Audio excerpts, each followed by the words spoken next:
Ay mga finding, welcome sa ating new adventure na naman dito sa mundo ng aking vlog. So ngayon ay kailangan kong mag-interview ng isang tao na talaga naman napakakwela dito sa barko. Nakakatuwa kasi nung na-encounter ko tong taong to, sagot siya sa akin ng sagot. Dun sa Patwas, dun sa may area malapit sa Mingali, sagot siya ng sagot. Talagang ang gaan ng loob ko sa taong to kasi talagang napakakwela niya, napaka-komedyante niya sa totoo lang. So, pero sabi ko parang kailangan ko makausap tong taong to kasi alam ko marami siyang alam sa buhay at marami siyang gustong patunayan. So ngayon ay nandito ako sa kabina niya at interview natin siya. So manggugulo tayo sa kanya. So tara mga ka-finding, samahan natin siya at kilalanin natin tong taong to. Kung sino ba talaga to at ano ba talaga yung purpose niya, bakit siya ng barko. Anong mga ka-finding? Ready na kayo sa ating adventure for today? Tara sisimulan natin yung ating adventure for today. Ano yung work mo dati sa Pilipinas? So yun nga, nag-work ako sa Shakey's Pizza Parlor, and at the same time, nag-work tayo sa Marriott Hotel Manila, beside Resorts World Manila. Ayan, bilang isang event service staff. Sa barko, ano yung mga challenges na pinagdadaanan mo? Alam mo, napakaganda na katanungan mo, no? When it comes to challenges, talagang napakarami. Hindi ko na kailangan isa-isa. Pero pipili lang tayo ng isa. Unang-una dyan, syempre, ang homesick na tinatawag natin. Pero syempre, na-overcome naman yun dahil maraming mga Pilipino tayong kababayan dito ang on board. Kumbaga parang hindi lang ako yung nag-iisa na homesick. And at the same time, yun nga, gaya nga ng sabi ko before, kung natatandaan nyo, wala po kaming rest day for almost 10 months contract. Ano yung nagpapasaya sa barko? Ang nagpapasaya sa akin sa barko, unang-una yung mga kaibigan ko, mga kasama ko sa trabaho, and at the same time, yung pag-travel sa buong mundo ng libre.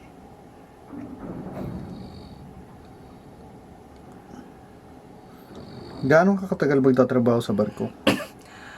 Alam mo, napakaganda na katanungan mo, no? So, kung ako lang yung masusunod, maybe siguro 3 to 5 contracts. Pero kasi hindi natin alam kung hanggang kailan tayo. Pero yung will na lang ni Lord yung masunod. Pero hanggat maaari sana ay sa saglit na panahon. Pero depende, bahala na. Sa ngayon kung tatanungin kita, ano ba yung strength and weaknesses mo? Yung kahinaan mo, tsaka yung kalakasan mo? Alam mo, yung kalakasan ko ay number 1, ang kalakasan ko is si Lord. No, dahil kung hindi dahil kay Lord, ay malamang wala ako sa harapan ninyo at wala ako dito sa mundo ng pagbabarko. So yun nga, ang weaknesses ko is syempre napakalayo natin sa pamilya natin, no. So hindi biro yung malayo ka ng almost 10 months or maybe 10 and a half months, something like that. Depends sa kontrata mo kung gaano katagal. So yun. Kung tatanungin kita, ano yung nag-iisang bagay na gusto mong piliin sa loob ng barko at bakit?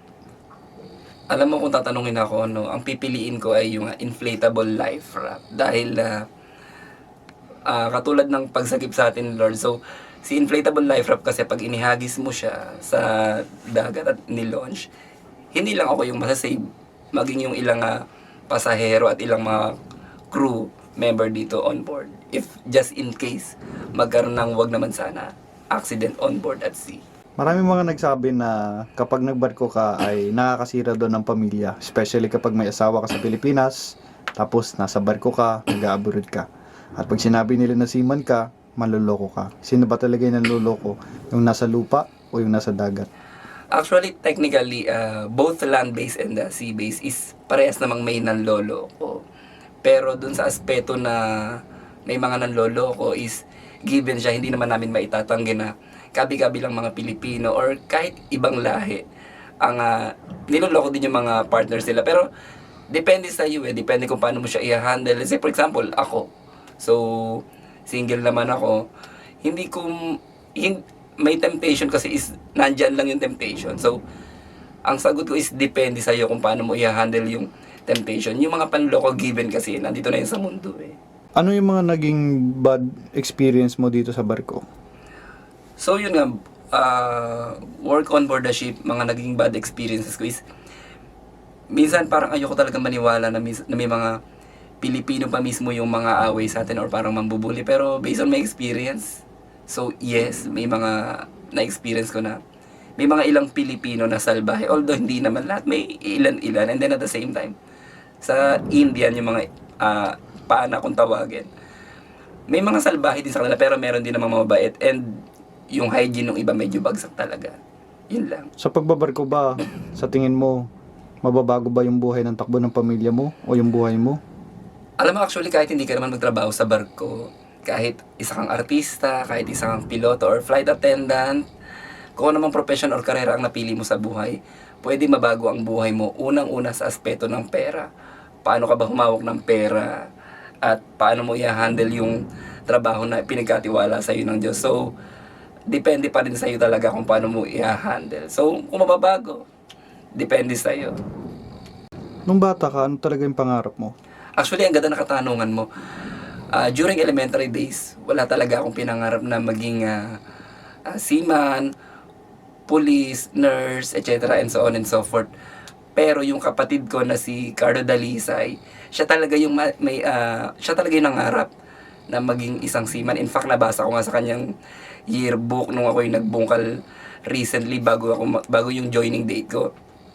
Aspiring siya to be a seaman, pero unfortunately, sa akin napapunta na wala akong kamalay-malay sa pagbabarko. Sa akin napapunta. So, ibig sabihin, totoo yung God's will. Adrian, natukso ka na ba sa barko? Actually, ang ganda ng katanungan mo, no? Oo, natutukso ako, pero gaya nga nasabi ko kanina, yung temptation nandyan lang. Pero, luckily, na-overcome ko naman yung temptation. Pero, siguro, 9 out of 10, minsan sumasablay tayo, minsan may 1% pa rin talagang nadadala tayo. Pero sa pangkalahatan naman, hindi. Na-overcome ko naman siya. Nagsisi ka ba na nagtrabaho ka sa barko? Ngayon na-experience mo na yung buhay dito? Nung una, oo. Nung bagong sampa ako, nagsisi ako na para bang feeling ko, last na to, ayoko na magbarko, bla bla bla bla bla. Hanap ako sa land base, ganyan, ganyan, ganyan. Pero nung realize ko na si land base it takes 2 to 3 years bago ka umuwi, and then personal account mo pa, yung plane ticket mo, well, compare work on board the sea as a seafarer, it takes 10 months only, and then after that, you can go back home to meet your family again and to see each other. So, hindi ako nagsisisi. Siguro mga ilang buwan, oo, pero ngayon na-overcome na siya, so okay na ako dito. Ano yung pipiliin mo kapag nagkaroon ka ng career sa lupa o mas gusto mo pa rin bumalik sa barko? Ay, actually, ang ganda ng katanungan mo. No? So, sinabi ko sa Diyos na parang, Lord, mapuntahan ko lang yung mga top of the line tourist destination sa buong mundo. Pwede kong masabing ayaw ko na kasi talagang gusto ko naman talagang magtrabaho land-based, specifically in England. And I am lucky that we are on board on the British #1 cruise line, which is P&O. Sino yung mas priority mo? Yung sarili mo o yung trabaho mo? Actually, ang priority ko talaga is sarili ko, honestly speaking. Kaya lang, technically, since pumirma tayo ng kontrata, so, inalkila tayo ng kumpanya para magtrabaho sa kanila whether we like it or not. Sa abot ng ating makakaya for the entire 10 months. Kahit lasing tayo, kung ano man mangyayari sa atin, kaya may problema, kaya namatay si ganto, namatay si pusa, may sakit si ganto, papasok tayo sa duty whether we like it or not. Okay, Adrian, so syempre nagko-cruise ship ka, nakakapag-around the world ka. So kada port, iba't iba yung bansa na napupuntahan mo. So for sure, ang dami mo na rin napuntahang bansa. So ngayon ang tanong ko sa'yo, ano yung pinakamagandang bansa na napuntahan mo at ano yung pinakagusto mo at bakit mo siya gusto? Para sa akin, ang pinakamagandang bansa at tumatak sa puso ko bilang isang seafarer ay ang Barcelona, Spain. Kasi nandito natin makikita yung pinakasikat na La Sagrada Familia na isinapelikula or naging settings ng isang local film sa ating bansa. At at the same time, no, ay sinakop tayo ng Kastila, ilang daang taon na ang nakalilipas. So, napakalaking impluwensya sa akin ng bansang Espanya at ng mga Kastila. So syempre dito sa barko, iba't ibang lahi yung nakakasalamuhan natin. Sabi mo nga kanina, may Indian, may Filipino, Indonesian at kung ano-ano pa. So syempre nagtatrabaho tayo dito. So paano ka nakikipag-deal or paano ka nakikipag pakisama sa mga taong ito? Alam mo, first thing na dyan sa tanong na yan is, unang-una, sino ba talaga yung pro sa personality ko? Sino yung pro sa akin at sino yung anti? So, to make the long story short, iwas ako doon sa mga taong allergic sa akin. Kasi, pag allergic sa akin ng isang tao, kahit anong gawin ko, walang kwenta yun para sa kanya. Adrian, kung mabibigyan ka ng opportunity na ma-promote at maging leader, syempre may mga tao ka. Mm-mm. So, paano ka magli-lead? Paano mo sila i-motivate bilang mga tauhan mo? Ayan. Unang-una sa lahat, kailangan tanggapin nila si Lord bilang Lord and personal Savior, and at the same time, kailangan mag-manifest sa akin or mag-reflect sa akin bilang isang role model para sa ganon ay hindi ako mahirapan ipa-adapt sa kanila kung ano yung leadership or management na gusto kong maging sa hinaharap. Okay, Adrian, so ngayon, tatanungin kita yung overall experience mo dito sa barko as seafarer.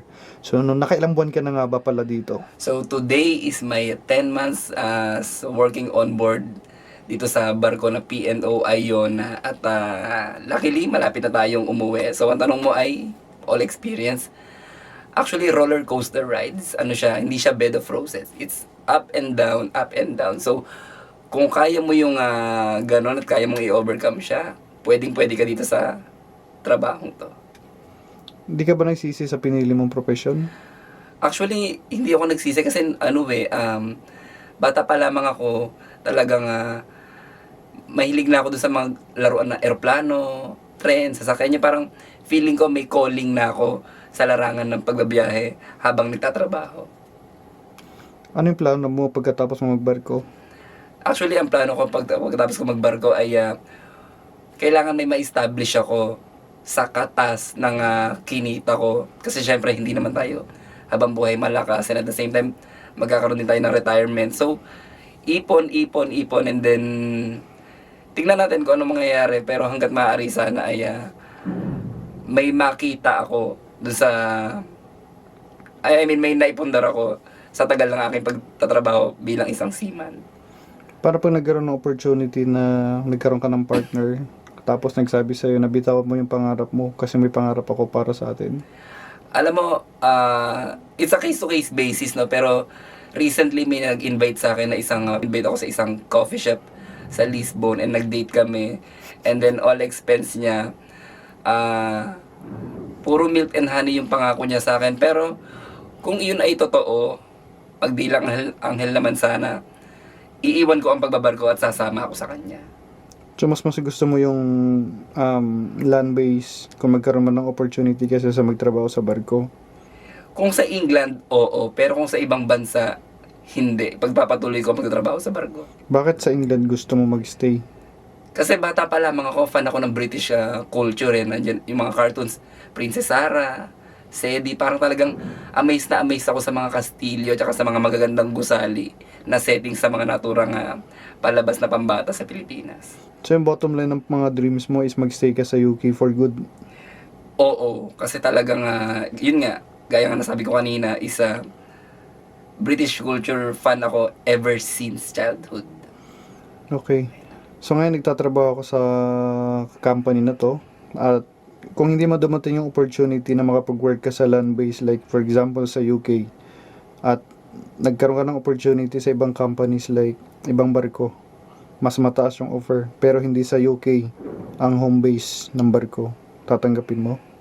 Hindi pa rin. Kasi actually nag-iipon ako ng good credentials sa British government para makapasok sa bansa nila. In fact, isa din sa objective ko kaya din ako nagbabarko is mag-ipon ng pera, and at the same time makapag-visit sa England nang walang kinalaman yung aking pagbabarko. Nang sa ganon, magkaroon sila ng tiwala sa akin. At kung ilang beses ako sumampa sa UK, ay sa P&O UK, syempre madadagdagan yung stamp ng passport ko sa Heathrow Airport at Gatwick. So, mapapaisip ang British government pag nag-apply ako ng British visa one day na parang, ay, okay itong taong to, hindi nagti-PND. So, good credentials to. Carnival Corporation is a blue chip company. So, bakit nila ako hindi aaprubahan para makapaggala sa Big Ben at London Eye, since sa aeroplano ko lang siya nakita. Hindi ko siya nakita ng malapitan, so hindi ako titigil hanggat hindi ko nakikita ang Big Ben and London Eye in real, in front of me. That's it. So nung bata ka talagang naramdaman mo na makakarating ka ng ibang bansa? Oo, may calling ako before na makakarating ako na ibang bansa, kasi nga talagang na-amaze ako doon sa napapanood ko sa TV, sa lugar sila, paano napupuntahan doon na may ganong klase palang uri ng tao. Sa iba dito sa mundong to, may mga ganong klase palang lugar na hindi lang pala Pilipinas ang nagmamay-ari dito sa mundong ginagalawan natin. Kaya nagkaroon ako ng idea at perception sa mindset ko na makapag-abroad. So kung makakahanap ka ng partner based sa London, okay ba sa'yo na, sorry sa tanong ko, pero mas gusto mo ba siyang makasama kasi may pangarap ka na mag-stay sa UK? O dahil sa gusto mong maging partner siya kasi ando na yung love para sa kanya? Actually, parehas kung gusto. Kasi una, nandun na yung love, and at the same time, yung pagtatrabaho sa UK is magiging secondary na lang. Magiging secondary na lang siya. Is the number one bottom line is minahal ko na siya. Pero kung hindi siya pasok doon sa standard ko na gusto, kahit pa sabihin natin love ko siya, baka hindi ko rin siya i-push or i-work out. Okay. So ngayon nagba-vlog tayo. Karamihan ng mga subscribers ko dito is mga nagbabarko. Karamihan sa kanila mga baguhan. Wala silang alam kung ano yung nangyayari sa mundo sa loob ng barko. So, ikwento mo sa amin, ikwento mo sa kanila kung ano ba talaga yung tunay na laban habang tayo ay nasa loob ng barko. Kasi yung iba, ang tingin nila sa atin ay malaking barko, malaking cruise ship. Ang sarap mag-travel, malaki sahod. Pero ngayon, makaka-finding, malalaman nyo kung ano ba talaga yung reason kung bakit kami nandito. Especially si Adrian, nasa hot seat ko siya ngayon. So ngayon ay tatanungin ko siya na ano nga ba talaga ang tunay na trabaho at ang buhay namin dito sa barko. Unang-una po sa lahat, ang pagtatrabaho po sa barko ay hindi po madali. Gaya ng sabi ko, 10 months po kaming walang rest day. Everyday, Monday, parang everyday lagi piyesta sa dami ng hugasin sa plate house. So, akala lang po nila madali. Pero, technically, yung sweldo po namin is okay na kung ikukumpara sa Pilipinas. Bagamat hindi siya ganun kalakihan. Pero sa likod ng camera ay may kahirapan po talaga. Nandyan yung drill, rounds, yung oras ng ipinapahinga namin. Napakadaming umaagaw nun, iisa-isahin ko sa inyo. Una, drill, crew rounds, andyan yung inuman ng mga leavers, kung sino-sino pa. Sa mga nangangarap magtrabaho sa barko, wag lang kayong sumuko dahil katulad nyo rin ako. Minsan na nagme-message sa kung sino-sino mga vlogger, kasama na dyan ang buhay sa cruise ship. At hindi naman din nila ako tinigilan ng motivational words and encouragement. And look at me now, on board the ship na ako dito sa P&O Iona. Ayan mga ka-Finding Maru, so sana na-inspired ko kayo sa aking munting mensahe sa mga nangangarap dyan na magtrabaho sa barko or dito sa cruise ship. Huwag lang kayong magsawang sumuko sa inyong pangarap. At kung meron kayong mga tanong na hindi ko pa nasagot, paki-message lang, PM si Finding Maru. Available siya 24/7, depende kung onboard siya or nasa Pilipinas. Ayan. Pero kung cash basis, pag-iisipan natin. So yun yung mga finding, natapos na nga natin yung ating kwentuhan with Adrian. So kasama ko si Adrian sa P&O sa Iona. So sana ay nakatulong sa mga... Ba't ka nagtatago dyan?